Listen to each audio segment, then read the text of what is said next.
കൂടെ 2 ക്നാനായ കമ്മിറ്റി അംഗങ്ങൾ വന്നിട്ടുണ്ട്. ലിനു വരാത്ര ഇവിടെ ഇരിപ്പുണ്ട്. അതുപോലെ തന്നെ സാബു കണ്ണാട്ടിപ്പുഴയുണ്ട്. ഇന്നലെ വെളുപ്പിനെ ഞങ്ങൾ വീട്ടിൽ നിന്ന് ഇറങ്ങിയതാണ്. ആ മലയിൽ മുഴുവൻ കയറി സമുദായത്തിന്റെ പ്ലാന്റേഷൻ മുഴുവൻ നോക്കി ഞങ്ങളെ അവിടെ സഹായിക്കുന്നതിന് വേണ്ടി MK ജേക്കബ് കുലശേഖരപുരത്ത് ഉണ്ടായിരുന്നു. മുണ്ടോട്ടയ്ക്കലെ അദ്ദേഹവും ഞങ്ങളുടെ കൂടെ കയറി വന്നു. ഒത്തിരി ലേറ്റ് നൈറ്റിലാണ് ഞങ്ങൾ ഇവിടെ ട്രിവാൻഡ്രത്ത് വന്നത്. ഒത്തിരി ലേറ്റ് നൈറ്റായി വെളുപ്പിനെ ഇവിടെ ഈ ദേവാലയത്തിൽ വന്നു. വലിയ സന്തോഷം തോന്നുന്നുണ്ട്. നമുക്കറിയാമല്ലോ, 75 വർഷമെന്ന് പറയുമ്പോൾ ഇവിടെ ഇരിക്കുന്നതിൽ ഒരു 90% ആൾക്കാരും ഞാൻ ഉൾപ്പെടെ അന്ന് ജനിച്ചിട്ടേ ഇല്ല. എന്തൊരു അഭിമാനമാണ്. നമ്മൾ ജനിക്കുന്നതിന് മുമ്പ് നമ്മുടെ പിതാക്കന്മാര് കേരളത്തിന്റെ തലസ്ഥാന നഗരി, അതും ഹൃദയഭാഗത്ത്, പാറ്റൂർ എന്ന് പറഞ്ഞാൽ തിരുവനന്തപുരത്തിന്റെ ഹൃദയഭാഗമാണ്. അന്ന് ഇത്രയും സ്ഥലം കണ്ടുപിടിച്ച് ഇവിടെ ഒരു ദേവാലയം സ്ഥാപിച്ചെങ്കിൽ അവരെന്ത് ദീർഘവീക്ഷണം ഉണ്ടായിരുന്നു. തലസ്ഥാന നഗരിയിൽ ഇവിടെ ഒരു മന്ത്രി ഉണ്ടായിരുന്നു. ഇപ്പോൾ അദ്ദേഹം മാറി. അദ്ദേഹം ഒരു മീറ്റിംഗ് ഉദ്ഘാടനം ചെയ്യുവാനായിട്ട് അപ്രൈസ് സെമിനാരിയിൽ വന്നപ്പോൾ ഞങ്ങൾ അഭിമാനത്തോടെ പറഞ്ഞു, ഞങ്ങളുടെ ആൾക്കാർ തിരുവനന്തപുരത്തുണ്ട്, അങ്ങയുടെ വോട്ടർമാരവിടെ ഉണ്ട്, ക്നാനായക്കാര് നിസാരരല്ല, ഞങ്ങൾ വോട്ട് ചെയ്യുവാൻ. ഇന്ത്യയുടെ തലസ്ഥാന നഗരിയിൽ ക്നാനായ സമുദായത്തിന് ഡൽഹിയിൽ ദേവാലയമുണ്ട്, ബാംഗ്ലൂരിന്റെ തലസ്ഥാന നഗരിയിൽ അവിടെയുണ്ട്, അതുപോലെ തന്നെ എല്ലായിടത്തും, കർണാടകത്തിൽ, ആന്ധ്രയിലുണ്ട്. ഇനിയും ലോകരാഷ്ട്രങ്ങൾ വെച്ച് നോക്കുകയാണെങ്കിൽ അമേരിക്കയുടെ തലസ്ഥാന നഗരിയിലുമുണ്ട്. എത്ര ദേവാലയങ്ങളുണ്ട്. അതുപോലെ ഓസ്ട്രേലിയയിലുണ്ട്. ലോകം മുഴുവൻ വ്യാപിച്ചു കിടക്കുന്നതാണ്. ഇപ്പൊ ഇവിടെ അലക്സാണ്ടർ ജേക്കബ് സാർ പറഞ്ഞു, എനിക്ക് വർഷങ്ങൾക്ക് മുമ്പ് അറിയാം. സർവീസിൽ ഇരിക്കുന്ന സമയത്ത് പോലും ഞാൻ അദ്ദേഹവുമായിട്ട് ബന്ധപ്പെട്ടിട്ടുണ്ട്. ഇപ്പൊ ഏറ്റവും ചിരി വന്ന കാര്യം, ഞങ്ങൾ കാപ്പി കുടിച്ചുകൊണ്ട് ഇരുന്ന സമയത്ത് പറഞ്ഞു, ഈ ഇന്നർവെയർ കണ്ടുപിടിച്ചത് ക്നാനായക്കാരാണെന്ന്. അതിപ്പോ ഇവിടെ പറഞ്ഞല്ലോ. അതിനു മുമ്പിലത്തെ കാലത്തിലോട്ട് ഞങ്ങളിപ്പം പൊയ്ക്കൊണ്ടിരിക്കുക. ഇപ്പൊ ഞങ്ങളുടെ ചന്തഞ്ചാർത്തിലെ മണവാളനെ ഉടുപ്പിക്കുന്ന ഒരു സാധനമുണ്ട്. അത് ഇവിടെ വെച്ച് എങ്ങനെ പറയണമെന്ന് എനിക്കറിയത്തില്ല. മലയാളത്തിൽ പറഞ്ഞാൽ ഇപ്പോൾ പറയും, അതിന്റെ മുണ്ടിന്റെ താഴോട്ട് നീണ്ടു കിടക്കണമെന്നാ. ഇപ്പോഴത്തെ ഈ ചന്തഞ്ചാർത്ത് തലേ ദിവസം നടക്കുമ്പോൾ കോണകമെന്നാണല്ലോ പറയുന്നത്. പറയുന്നതിന് കുഴപ്പമില്ല. അന്നത്തെ ആ ശബരക്കാരൻ പേരും അന്നത്തെ 17 പരിശകളുടെ അച്ഛന്മാരോട് ചോദിക്കട്ടെ എന്ന് പറഞ്ഞ് ശബരക്കാരൻ വരും. ഇത് എവിടുന്ന് കിട്ടിയ പാരമ്പര്യമാണ്. നമ്മളൊന്ന് മനസ്സിലാക്കണം. ഈ ദേവാലയം ഉണ്ടാക്കിയിട്ട് 75 വർഷം ഉണ്ടായെങ്കിൽ ആ 75 വർഷത്തിന് മുമ്പ് ഇവിടെ ക്നാനായക്കാരും ഇല്ലായിരുന്നു. എല്ലാവരും പുറത്തുനിന്ന് വന്നതാ. ഞങ്ങളുടെ ദേവാലയത്തിലെ ആൾക്കാർ വരെ ഇവിടെ ഉണ്ട്. എറണക്കൽ ഫാമിലിയൊക്കെ ഉണ്ട്, ഇവിടെ ഇരിപ്പുണ്ട്. അതുപോലെ കൊന്നയ്ക്കൽ ഫാമിലിയുണ്ട്. അവര് ഓരോ ദേവാലയങ്ങളിൽ നിന്നും, പ്രദേശത്ത് നിന്നും, റാന്നിയിൽ നിന്നും, ചിങ്ങമനത്ത് നിന്നും, പല ദേവാലയങ്ങളിൽ നിന്നും ഇവിടെ വന്നവരാണ് ഇവിടെ ഇരിക്കുന്നത്. ഇവിടെ അങ്ങനെയാണെങ്കിൽ കേരളത്തിൽ വന്നത് എങ്ങനെയാ? 345 നമ്മൾ വന്നത് ഇവിടുന്ന അന്ത്യോക്യയിൽ നിന്നും എഡേസായിൽ നിന്നും അവിടെ വന്നതാ. പക്ഷെ അതിനു മുമ്പ് നമുക്ക് ചരിത്രമുണ്ട്. AD 72 അലക്സാണ്ടർ സാർ ഇവിടെ ഇരിക്കുന്ന പറഞ്ഞാൽ എനിക്ക് പറയുവാൻ മടിയുണ്ട്. അദ്ദേഹം ചരിത്രം നമ്മളെക്കാൾ കൂടുതൽ അറിയാം. നമ്മൾ പറയുമ്പോൾ ചരിത്രം വികൃതമാക്കുകയാണെന്ന് പറയും. ഒരു ക്നാനായക്കാരനല്ലാത്ത അലക്സാണ്ടർ സാർ പറയുന്നു, ക്നാനായക്കാരനാണ് നവോത്ഥാനം കൊണ്ടുവന്നത് കേരളത്തിൽ. അതുപോലെ തന്നെ ഇപ്പോഴത്തെ കേന്ദ്രമന്ത്രി സുരേഷ്, അദ്ദേഹത്തിന്റെ തിരുവാതിരയുണ്ടല്ലോ, ഇപ്പോഴത്തെ സുരേഷ് ഗോപി പറയുന്നു, ക്നാനായക്കാരെന്ന് പറഞ്ഞാൽ ഹിന്ദുക്കളിലെ ബ്രാഹ്മണരാണെന്ന്, ക്രിസ്ത്യാനികളിലെ ബ്രാഹ്മണരാണ് ക്നാനായക്കാരെന്ന് സുരേഷ് ഗോപി പറയുന്നു. നമ്മുടെ മഹത്വം നമ്മൾ അറിയുന്നുണ്ടോ പ്രിയപ്പെട്ടവരെ? അതാണ് നമ്മൾ ചോദ്യം ചെയ്യേണ്ടത്, നമ്മുടെ മഹത്വത്തെ കുറിച്ച്. ഇപ്പോൾ സാർ പറയുന്നു 3 ക്നാനായ യുവതികൾ സാറിന്റെ വല്യമ്മച്ചി ഉണ്ടായിരുന്നു. വേറൊരു കാലത്ത് പറഞ്ഞു, ഞാൻ ആ പ്രസംഗം സാറിന്റെ കേട്ടതാ, വല്യമ്മച്ചിയുടെ മുഖത്ത് ഇങ്ങനെ കുത്തുകളുണ്ട്, എന്റെ ക്നാക്കുത്താണ്, കണ്ടാ സൗന്ദര്യവതിയാണ്, വേറൊരാളെ കൂടെ കിട്ടിയെന്ന് സാറ് പറയുന്നു. ഇപ്പൊ അടുത്ത സമയത്ത് കോതമംഗലത്തു നിന്നൊരു ക്നാനായക്കാരത്തി പെണ്ണിനെ കിട്ടിയെന്ന് പറയുന്നു. അതൊരു അഭിമാനമല്ലേ? സൗന്ദര്യവതികളായ സ്ത്രീകളാണ് ക്നാനായക്കാരെന്ന്. ഇതിൽ കൂടുതലൊരു സാക്ഷ്യം എവിടെയാണ് നമുക്ക് വേണ്ടത്? നമുക്ക് എങ്ങനെ ഉണ്ടായി? നമ്മൾ എവിടുന്ന് വന്നതാണ്? യഥാർത്ഥം പറയുകയാണെങ്കിൽ AD 72 റോമാക്കാര് യെരുശലേം ദേവാലയം കത്തിച്ചപ്പോൾ അവിടെ നിന്ന് പലായനം ചെയ്തവരാണ് നമ്മൾ. അല്ലാതെ ഈ പറയുന്ന അന്ത്യോക്യയിൽ വന്ന ചരിത്രമല്ല നമുക്ക്. അത് സാർ തന്നെ ഇവിടെ പറഞ്ഞല്ലോ, ഊർശലേമിൽ നിന്ന് വന്നതാണെന്ന്. അമ്മച്ചി പറഞ്ഞു എന്ന് പറഞ്ഞു ഊർസിലേമിൽ നിന്ന്. ഇവിടെ യെരുശലേം ദേവാലയം കത്തിച്ചപ്പോൾ നമ്മൾ ഏത് ഇടവകയിലായിരുന്നു? യെരുശലേം ദേവാലയം ഇടവകയായിരുന്നു നമ്മൾ ക്നാനായക്കാരെ. നമുക്കറിയാമല്ലോ, നസ്രാണികൾ എന്ന് ക്നാനായക്കാരെ വിളിക്കും. നസ്രാനായ യേശു നസ്രയത്തിൽ ജനിച്ചപ്പോൾ ആ നസ്രയത്തുകാരന്റെ അനുയായികളാണ് നസ്രാണികൾ. യേശുക്രിസ്തുവുമായിട്ട് ഞാൻ പറയുന്നു, സാറിന് അറിയാം, ക്നാനായക്കാരന് രക്തബന്ധമുണ്ട്. നമുക്കറിയാം അബ്രഹാമിന്റെ മകൻ ഇസഹാക്കിന്. അതിന് വധുവിനെ കണ്ടുപിടിച്ചത് ആരാമിൽ പോയി എന്റെ സ്വന്തം ജനത്തിൽ നിന്നും അബ്രഹാമിന്റെ വംശാവലി ഇങ്ങോട്ട് വരികയാണെന്ന് നമുക്കറിയാമല്ലോ. എന്റെ സ്വന്തം ജനത്തിൽ നിന്നും എടുക്കണമെന്നാണ് അബ്രഹാം തന്റെ മകനോട് പറഞ്ഞത്. അബ്രഹാം പറഞ്ഞു, പിന്നെയും പറഞ്ഞു, നീ കനാന്യരിൽ നിന്ന് സ്ത്രീകളെ എടുക്കരുത്, സത്യം ചെയ്യിപ്പിച്ചു. എന്റെ സ്വന്തം വംശത്തിൽ നിന്ന് എടുക്കണം. ആ പാരമ്പര്യമാണ് അബ്രഹാമിന്റെ കാലഘട്ടത്തിലെ പാരമ്പര്യമാണ് ഇപ്പോഴും നമ്മൾ അനുവർത്തിച്ചുകൊണ്ടിരിക്കുന്നത്. ബൈബിളിലെ 20 പ്രാവശ്യം പറയുന്നുണ്ട് ക്നാനായ സ്വവംശ വിവാഹത്തെ കുറിച്ച്. 20 പ്രാവശ്യം. ഞങ്ങൾക്ക് ഒരു തെളിവും വേണ്ട. ബൈബിള് വിശ്വസിക്കുന്നുണ്ടെങ്കിൽ ആ ബൈബിളിൽ കൃത്യമായിട്ട് പറയുന്നു ക്നാനായക്കാരന്റെ പാരമ്പര്യം. 20 പ്രാവശ്യം പറയുന്നുണ്ട്, നിന്റെ വംശത്തിൽ നിന്നല്ലാതെ നീ ജനത്തിനെ, നിന്റെ വധുവിനെ എടുക്കുവാൻ പാടില്ല എന്ന് 20 പ്രാവശ്യമാണ് ആ ബൈബിളിൽ പറയുന്നത്. ഇന്നൊക്കെ 4600 വർഷം മുമ്പാണ് അബ്രഹാം ജീവിച്ചിരുന്നത്. BC-യിലാണല്ലോ, പുറകോട്ട് പോകുമല്ലോ. ആ 4600 വർഷങ്ങൾക്ക് കൊടുത്ത ഒരു ഉപദേശമാണ് അബ്രഹാം മക്കൾക്ക് കൊടുത്തത്. അത് പിന്നെ നമുക്കറിയാം BC 720 സാർ ഇവിടെ ഇരിക്കുന്നുണ്ട്, സൂക്ഷിച്ചേ പറയാൻ പറ്റത്തുള്ളൂ. അവിടെ തോബീദിന്റെ പുസ്തകത്തിൽ പറയുന്നുണ്ട്, ദൈവദൂതൻ ഈ സ്വവംശ വിവാഹ നിഷ്ഠ മാറ്റിയാൽ മരണശിക്ഷയ്ക്ക് യോഗ്യനാണ്. തോബീദിന്റെ നിങ്ങൾ പുസ്തകം എടുത്ത് വായിച്ചു നോക്ക്. മരണശിക്ഷയ്ക്ക് യോഗ്യമാണെന്നാണ് പറയുന്നത്.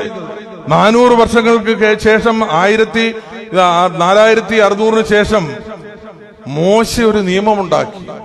ഇതെല്ലാം ബൈബിളിലായ സമയമില്ലല്ലോ, വളരെ തിരക്കിൽ ഇരിക്കുന്നു, ഞാൻ അതിലോട്ടൊന്നും പോകുന്നില്ല പ്രിയപ്പെട്ടവരെ. അങ്ങനെ പാരമ്പര്യമുള്ള ക്നാനായ സമുദായം. സാറ് പറഞ്ഞു ക്നാനായ സഭ.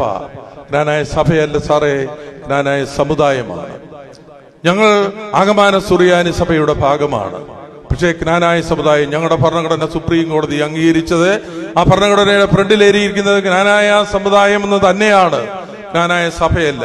ഇത് രക്തബന്ധമുള്ള ഒരു വലിയ കുടുംബമാണ് ക്നാനായക്കാരെന്ന് പറഞ്ഞാൽ. രക്തബന്ധത്തിൽപ്പെട്ടവരാണ്. ഞങ്ങളുടെ രക്തബന്ധത്തിൽപ്പെട്ട ഞങ്ങൾക്കൊരു ബിഷപ്പ് ഉണ്ടായിരിക്കും എന്നും. അത് 1882 പിതാക്കന്മാർ. അന്ന് നമുക്ക് 7 ദേവാലയമേ ഉള്ളൂ. കേരളത്തിലെ ക്രൈസ്തവരെ അല്ലെ കേരള ഗവൺമെന്റ് അന്ന് നാട്ടുരാജ്യങ്ങളെ ഭരിക്കുന്ന കാലത്ത് ആദ്യമായിട്ടൊരു ഭരണഘടന ഉണ്ടാക്കിയത് ക്നാനായക്കാരന്റെ സഭയ്ക്ക് വേണ്ടി മാത്രമാണ്. 1882 അന്നൊരു ചട്ടക്കൂട്ടുണ്ടാക്കി. അതിന്റെ പ്രതിയായിട്ട് നമുക്കറിയാമല്ലോ, കൊടുങ്ങല്ലൂര് തൊട്ട് ഇവിടുത്തെ ട്രസ്റ്റി, ഏറ്റവും ബഹുമാനനായ ട്രസ്റ്റി ഇവിടെ പറഞ്ഞു, 75 വർഷങ്ങൾക്ക് മുമ്പ് ഇവിടെ നിന്നാണ് യാക്കോബായക്കാർ പള്ളിയിൽ കൂടിയിരുന്നതെന്ന്. അങ്ങനെ ആയിരുന്നു മുഴുവൻ കേരളത്തിൽ വന്ന് കൊടുങ്ങല്ലൂർ തൊട്ട് യാക്കോബായ ദേവാലയങ്ങളിൽ, നമ്മൾ സ്ഥാപിച്ച ദേവാലയങ്ങളിൽ യാക്കോബാക്കാരുണ്ടായിരുന്നു, മറ്റുള്ള ക്രൈസ്തവരുണ്ടായിരുന്നു. പക്ഷേ നമുക്ക് ഭൂരിപക്ഷം ഉണ്ടാകുകയില്ല ഒരിക്കലും. 75 വർഷം മുമ്പ് സ്ഥാപിച്ച ഈ ദേവാലയത്തിന് എത്രയാണ് ജനസംഖ്യ? അതേസമയം ഒരു യാക്കോബായ ദേവാലയമാകട്ടെ, അവർ എത്ര ദേവാലയങ്ങൾ വെക്കും. നമുക്ക് ഈ സ്വവംശ വിവാഹ നിഷ്ഠ, നമ്മുടെ എൻഡോഗമി, അതെന്താണ് അതിന്റെ കാര്യം? നമുക്ക് ക്രിസ്തു പറഞ്ഞിട്ടുണ്ട്, തെരഞ്ഞെടുക്കപ്പെട്ട ജനമാണ് നമ്മള്. ക്നാനായക്കാരെന്ന് പറഞ്ഞാൽ തെരഞ്ഞെടുക്കപ്പെട്ട ജനമാ. കലർപ്പില്ലാത്ത പിന്തുടർച്ചയാണ് മോശയുടെയും ആഗ്രഹം അബ്രഹാമിന്റെയും. കലർപ്പില്ലാത്തവരാണ് നമ്മൾ. സാർ അതിനെ കണ്ണിക്കത്തില്ലെന്ന് ഞാൻ വിചാരിക്കുന്നു. സാറ് തല കുലുക്കി കഴിഞ്ഞു.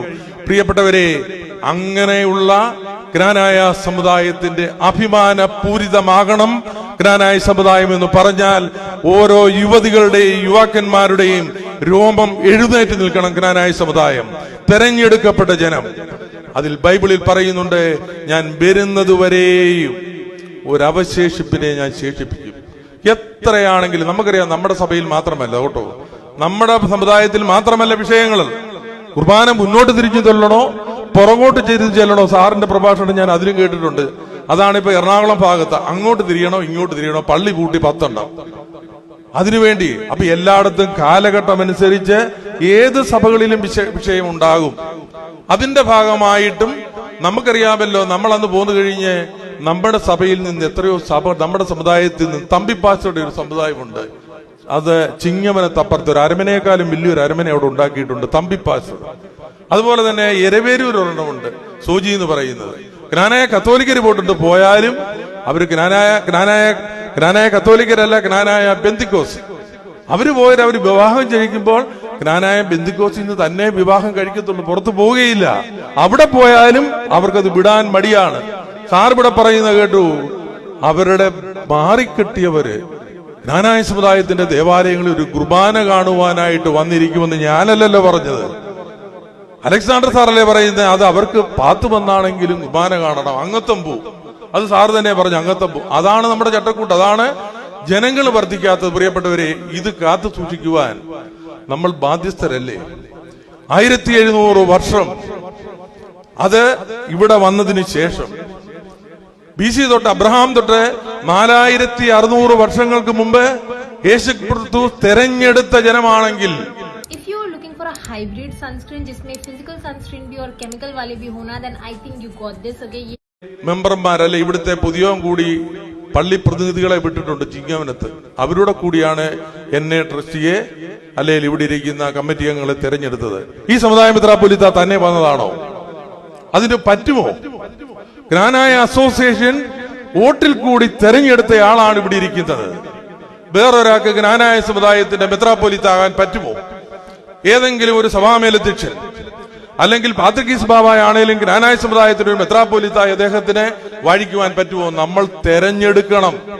തെരഞ്ഞെടുത്തെങ്കിൽ മാത്രമേ അതിന് സാധ്യമുള്ളൂ. അതാണ് നമ്മുടെ ഭരണഘടന. നമുക്കറിയാമല്ലോ, ഇതിനെ ചോദ്യം ചെയ്യുവാൻ ചിലരൊക്കെ വരുന്നുണ്ട്. ഞാൻ ഒരു പൊളിറ്റിക്സും പറയത്തില്ല, ഞാൻ ഔദ്യോഗിക സ്ഥാനത്തിരുന്നുകൊണ്ടാണ് പറയുന്നത്.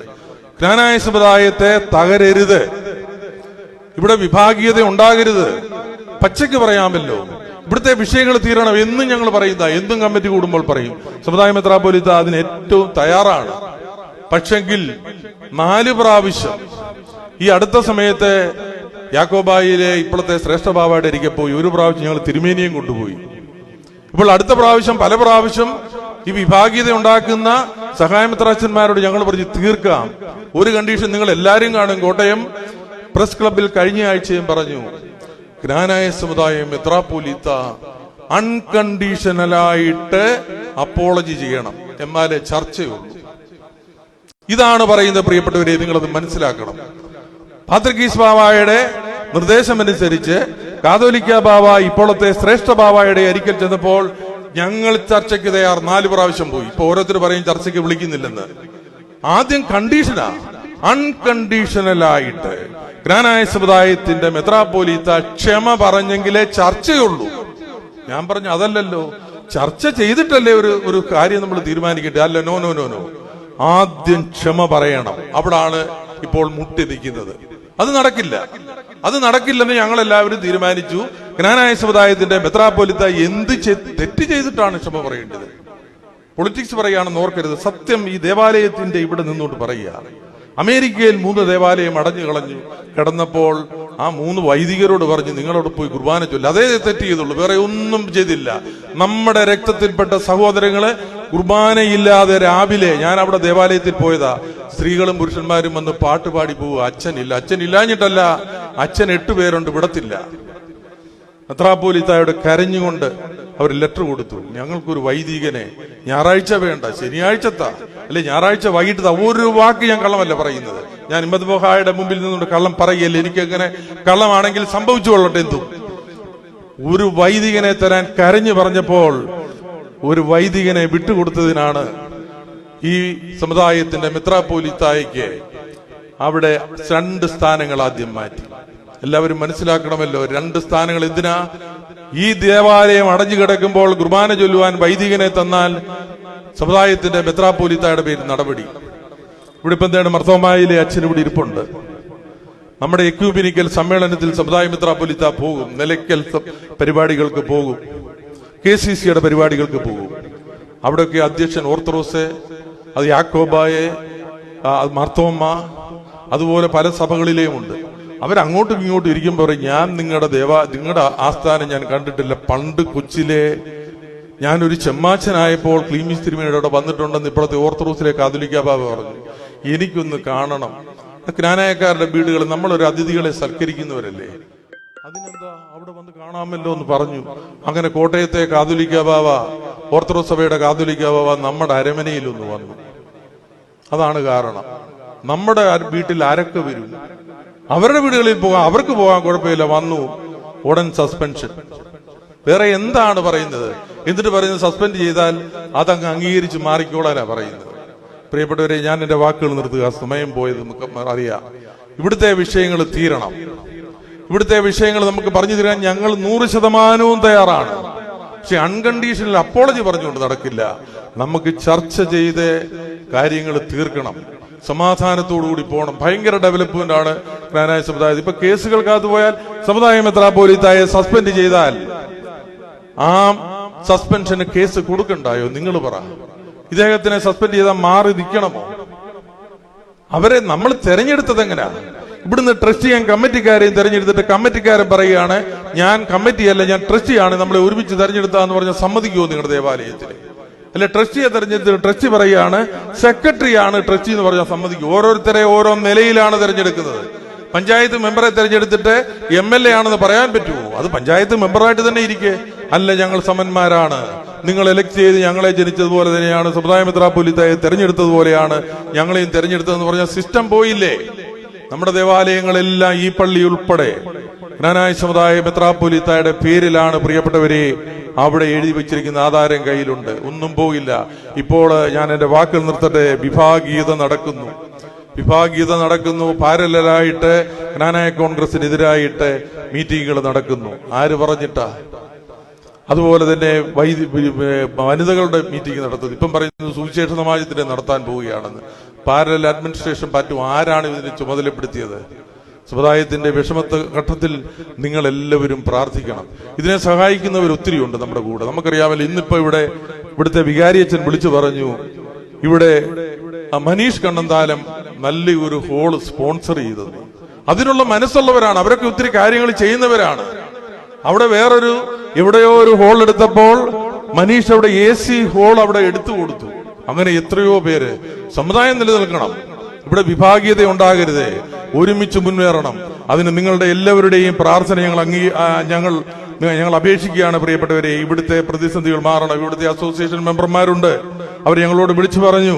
Abraham C. ജേക്കബ് ചന്ദ്രവാക്കലുണ്ട്, അതുപോലെ കൊച്ചുബോബി എബ്രഹാം പാണ്ടിപ്പുറത്തുണ്ട്, KT എബ്രഹാം കല്ലമ്പറമ്പിലുണ്ട്. അവരെല്ലാം ഞങ്ങളോട് പറഞ്ഞു സമുദായ സെക്രട്ടറി ഒന്ന് വരണമെന്ന് പറഞ്ഞു. ഞാൻ ഈ ഫാമിലിയിൽപ്പെട്ടതല്ലയോ? അപ്പൊ ആരാണ്ടൊക്കെ പറഞ്ഞു ഞാൻ വന്നാൽ വലിയ കുഴപ്പമാണ്. ഞാൻ വല്ല കുഴപ്പം പറയുന്നുണ്ട്? ഞാൻ ഒരു കുഴപ്പവും പറയുന്നില്ല. സമുദായത്തിന്റെ ആത്മീയ കാര്യമല്ലാതെ സമുദായ മെത്രാപ്പൊലീത്ത വല്ലതും പറയുമോ? നിങ്ങളോട് ഇത് പറയണ്ടേ? ഞാൻ എല്ലാവരോടും പറയും, സമുദായത്തിലെ ജനങ്ങൾ അറിയണം, ഞങ്ങൾ വിഭാഗീയത ഒരിക്കലും ഉണ്ടാകത്തില്ലേ. പള്ളിയുടെ ഇവിടെ എന്ന് പറയുന്നു, തീർക്കണം വിഷയമുണ്ടെങ്കിൽ. പക്ഷേ അൺകണ്ടീഷനിൽ മാറ്റിവെച്ചിട്ട് ചർച്ച ചെയ്ത് തീർക്കണം. അതുകൊണ്ട് ഇന്ന് നമുക്കറിയാമല്ലോ, ഇന്നൊരു ദേവാലയത്തിൽ കുർബാന മുടങ്ങി. ഒരു ദേവാലയത്തിൽ മുടങ്ങിയതല്ല, മുടക്കി എന്ന് പറഞ്ഞാൽ ഞങ്ങൾ ഇന്നലെ രാത്രി ഒരു ദേവാലയത്തിൽ വൈദികനിൽ ഇപ്പൊ 3 വൈദികർ ഇവിടെ ഇരിപ്പുണ്ട്. ക്രിസ്തുവച്ചനുണ്ട്, മറ്റുണ്ട്. ആ അച്ഛന്മാര് വന്നപ്പോൾ നമുക്ക് വൈദികരെ കുറവാണ്. എനിക്ക് വലിയ സന്തോഷം തോന്നി, ഈ ദേവാലയത്തിൽ നിന്ന് ഒരു വൈദിക വിദ്യാർത്ഥി ഉണ്ടായല്ലോ. അതുപോലെ ക്രിസ്തുവച്ചനും ഈ 2 അച്ഛന്മാര് വന്നപ്പോൾ അവിടെ കുർബാന ചൊല്ലണ്ടേ? ഞങ്ങൾ യാക്കോബായിന്ന് ഇന്ന് അവര് തന്നെ അറേഞ്ച് ചെയ്ത് 2 യാക്കോബായിലെ അച്ഛന്മാര്. അപ്പൊ നമ്മുടെ അവിടെ ഒരു ദേവാലയത്തിൽ അച്ഛൻ ഇല്ലാത്തപ്പോൾ ഒരു യാക്കോബായിലെ അച്ഛനെ കൊടുത്തു ഇന്നലെ രാത്രി. അവര് പറയുന്നു ഞങ്ങൾക്കത് വേണ്ട, ഞങ്ങൾക്ക് ജ്ഞാനായ തന്നെ വേണം. എവിടുന്ന് ഒപ്പിക്കാനാ? 3 പേര് ഇവിടെ ഉണ്ട്, ഇവിടെ നിൽക്കുക. നമുക്ക് വളരെ കുറവാണ്. നിങ്ങളുടെയൊക്കെ മക്കളെ വിടണം. ഇപ്പൊ വിട്ടിരിക്കുന്ന ഇവിടുത്തെ ശുശ്രൂഷകരെ ഞാൻ അഭിനന്ദിക്കുക. അതുപോലെ മക്കളെ ഈ വൈദിക വേലയ്ക്ക് വിടണം. വൈദികരില്ല, വലിയ ബുദ്ധിമുട്ട്. യാക്കോബായി ഇന്ന് വൈദികർ വരുമ്പോൾ ഓരോരുത്തർ വിളിച്ചു പറയുക ജ്ഞാനായക്കാർക്ക് വൈദികരെ കൊടുക്കരുതെന്ന്. എന്ത് ചെയ്തിട്ടാ? യാക്കോബായി ഇന്ന് വൈദികരെ എടുക്കാൻ വയ്യ. ഇനി ജ്ഞാനായ സമുദായത്തിൽ ഇല്ല, 5-6 പേര് ചൊല്ലുന്നില്ല, മാറി നിൽക്കുക. കൽപ്പന കൊടുത്ത് വിട്ടതാ, പള്ളി പോകത്തില്ല. കൽപ്പന എഴുതി കൊടുത്ത് ഇന്ന ദേവാലയങ്ങളിൽ പോകാൻ, ആ കൽപ്പന അംഗീകരിക്കുന്നില്ല. ചൊല്ലാതെ ഞായറാഴ്ച ദിവസം വീട്ടിലിരിക്കുന്ന വൈദികര് ജ്ഞാനായ സമുദായത്തിൽ ഉണ്ടെന്ന് പറഞ്ഞാൽ നിങ്ങൾ വിശ്വസിക്കുമോ? വീട്ടിലിരിക്കുക, പള്ളി പോകത്തില്ല. അതാണ് ഓരോരുത്തർ വിഭാഗീയത ഉണ്ടാകുന്നത്. അത് മാറണം. ഇന്നിപ്പോൾ ഒരിടത്തും തുടക്കത്തില്ല. അച്ഛന്മാര് കുറഞ്ഞാൽ ഇത് ലൈവിൽ പോകുന്നുണ്ട്, അതുകൊണ്ടാണ് ഞാൻ പറഞ്ഞത്. യാതൊരു വിഷയവുമില്ല. ശനിയാഴ്ച കുർബാന ചൊല്ലാം, ഞായറാഴ്ച വൈകിട്ട് 6 മണിക്ക് കുർബാന ചൊല്ലാം. അതിന്റെ സർവ്വകാര്യം ഇന്നൊരു പള്ളിയിൽ മുടങ്ങി. ആ മുടങ്ങിയിൽ ആ പള്ളിയിൽ ഇന്ന് 6 മണിക്ക് വിശുദ്ധ കുർബാനയുണ്ട്. അത് മുടക്കത്തില്ല. പക്ഷെങ്കിൽ സഹകരിക്കണം പ്രിയപ്പെട്ടവരെ. ഞാൻ സമയം പോയതുകൊണ്ട് ഞാൻ എന്റെ വാക്കുകൾ നിർത്തുന്നു. സമുദായത്തിന് വേണ്ടി പ്രാർത്ഥിക്കുക. നിങ്ങളുടെ എല്ലാ സഹകരണവും പ്രാർത്ഥനയും അഭ്യർത്ഥിച്ചുകൊണ്ട് നിർത്തുന്നു. നന്ദി, നമസ്കാരം.